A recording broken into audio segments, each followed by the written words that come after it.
Welcome back. It's time to talk about the International Champions Cup. We are getting set for that one. 12 more days to go. Top 8 teams in Europe. They will travel to the United States of America, different venues to play for pride and glory. Yesterday, we broke down the teams for you. Today, we'll narrow it down some more so we can put a clearer perspective on the teams that will be competing at the International Champions Cup. Let's welcome the guys who will be discussing this one with us.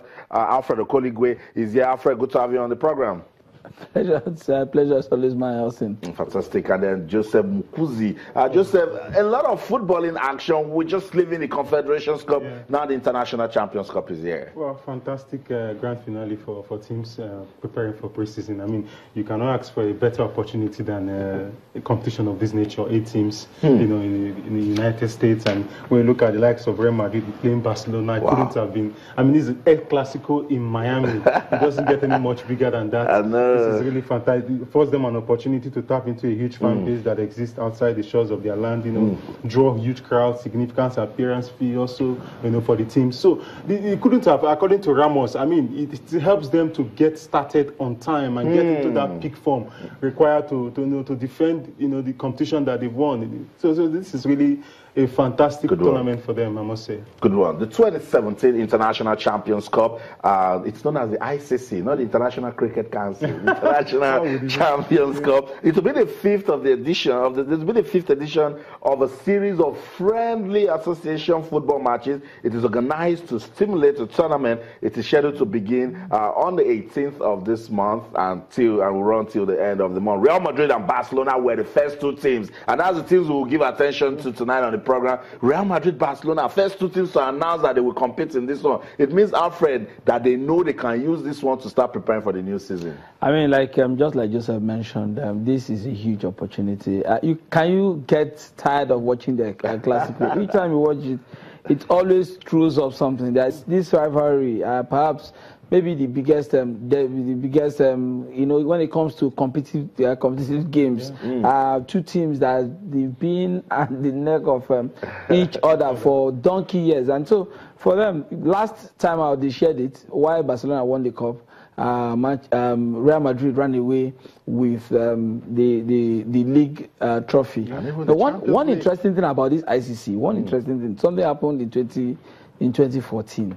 Do you know that the highest number of fans recorded to see a game was the game involving this same Real Madrid and Manchester United? Wow. Over 109,000 fans were the stadium of their home ground, Soldier Field Stadium in the United States of America to see that game. It just tells you those in America will be those in the US will be salivating. Okay, these are the people who wake up at odd hours to watch in Europe. Now they are coming to the US, and it can't come bigger than that market. Sounds good, because they will be like, oh, you cannot play in the MLS, but the International Champions Cup will bring you. Let's narrow it down some more, Joseph. Let's take a look at Barcelona. New coach Ernesto Valverde.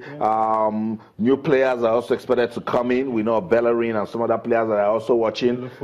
And as it is, it will provide Valverde another opportunity to say, should I stay with some of these guys that are known with Barca, or even try these new ones that are just joining? Well, fantastic opportunity for him, and I think what this competition provides for me is an opportunity for him to really test the team, have a feel of the team.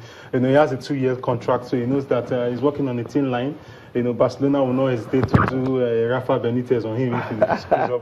But I do believe that this is a very good opportunity for him to really get to see Lionel Messi, you know, close and personal, introduce his own ideology, which is not too far from up the game for him. The money is now I mean, £500,000 a week. I mean, it's massive. But this is there are talks of Bellerin coming in and £40 million being mooted. I think this is a great opportunity for him to really show the Barcelona fans what he can do, especially when he gets the opportunity of playing against Real Madrid. He still has a double header, you know, in the Super Cup, and it's going to be a tough game. I look forward to these matches. That's for Barcelona. Alfred, let's talk about Real Madrid.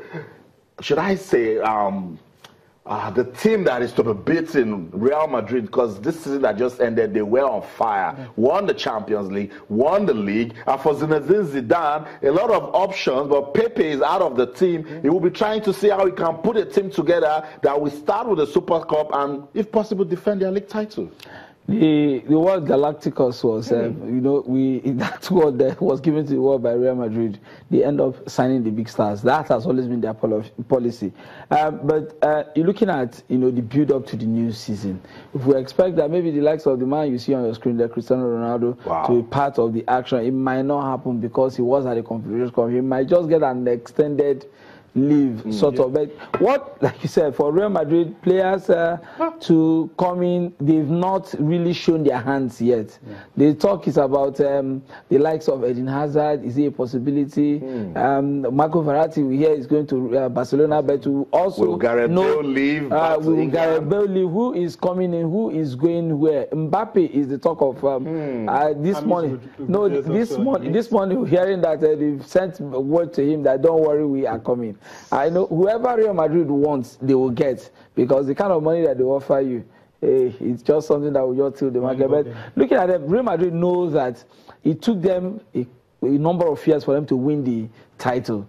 Barcelona has, in recent years, dominated the league, and this time around, they won. They know that they just need to, whatever they've achieved this season to pay to insignificance, they have to strengthen their squad to see if they will defend this trophy. I understand that they really need to do that. Let's just run through the 8 teams that will feature at this year's International Champions Cup, but our attention has been on Real Madrid and Barcelona, and you know why. 2 top teams from Spain, but they will clash in Miami, in the United States of America, for the 2017 International Champions Cup. Let's run through it. Real Madrid, they will be competing. They were among the first teams that said, look, we are coming to the ICC. Then followed by Barcelona. You see, these guys are following themselves. Wherever Real goes, we will follow. There's also Paris Saint-Germain, there's Juventus, there's Manchester United, there is Manchester City. So we'll see another Manchester derby out of England. Interesting. There's Tottenham Hotspur and there's AS Roma. We told you this competition will begin on July the 18th and run through the end of July. Let's just talk about Barcelona.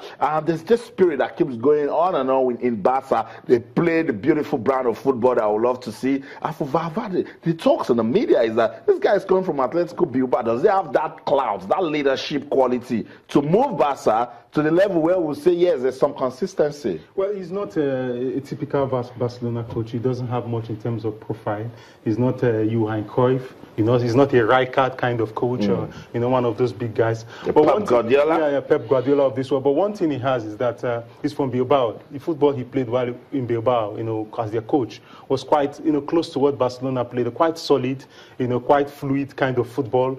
And although he might not have the profile of the, but he does have the foundation. And having been in Barcelona, played for Barcelona for 2 seasons, so you understand the tiki-taka ideology, right. And he also the philosophy as well. He's played for Spain as well, so it's pretty much the same. But the issue he's going to have is the dressing room. If he's able to manage those egos, the Nestas of this world, the Messis of this world, those are the issues. Those are the issues that he would have to really affect him. But this is an opportunity for him to grow up really fast. If he doesn't, he knows what Barcelona will do to him. That's right, because, the big role comes with big expectations. Exactly. That's the man talking about Real Madrid. Let's look at Real Madrid. A lot of pressure will be on Real Madrid, no doubt, this season, because when you win the league and the UEFA Champions League, there's nothing you can do other than consolidate. Yes, exactly so. And looking at the way Real Madrid won the league the last time around, they depended more on that midfield. Cristiano Ronaldo started playing a more central role, not from the side this time around. This time around, a slower Cristiano Ronaldo, not like the fast-paced guy who used to run down the flanks. The likes of Casemiro came to the party. Who will forget that goal he scored in the finals of the UEFA Champions League? The man from Croatia, I forgot Luka Modric. That one has. Except when you least expect, also put Benzema in that mix also. That mix in that midfield. Sergio Ramos becomes the beast when he needs to play his football. The question now is, if the Galacticos if the team wants to bring big stars, who is going to leave? On the cards, we have the likes of James Rodriguez. These are players that clubs will gladly welcome. James Rodriguez, the Gareth Bale. Wow. We hear that he's eyeing, to go back to England, and Manchester United might be his destination. Yeah. So that team, whether the team will change wholesale is what we don't know yet, because they've not shown their hands in the transfer market. Okay, this is the direction we want to go in terms of bringing big players. So hopefully, Mbappe, can he hit the ground running? Yeah. That's another question. Big question for Real Madrid, and they will answer it. I must say, thank you guys for this segment. We'll go on a quick break. When we come back, the show continues. Don't go anywhere. Stay with us.